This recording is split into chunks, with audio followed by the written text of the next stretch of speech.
अब चुप रहिए, बैठ जाइए, बैठो, चुप करके बैठो। अरे आज यहाँ बैठे हुए हो, हवाई जहाजों में चलते हो और उनमें चलते हो, किसने दिए, किसने बनाए? आज स्कूल, कॉलेज, यूनिवर्सिटी किसने बनाए? IIT किसने बनाई? MMT किसने बनाए? जिसमें आज आप दिखाई दे रहे हो।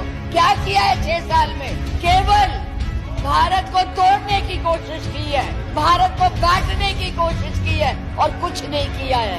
मोहम्मद गौरी को किसने बुलाया था? किसने कहा था दिल्ली में आग बंद करने की? कौन जयचंद था? महाराणा प्रताप जब हल्दी की घाटी में लड़ रहे थे, किस राजा ने उसकी मदद की अकबर के खिलाफ?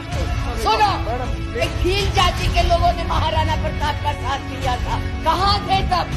आज बात करते हैं देश को आजाद कराने के लिए अहिंसा का पाठ पढ़ाया।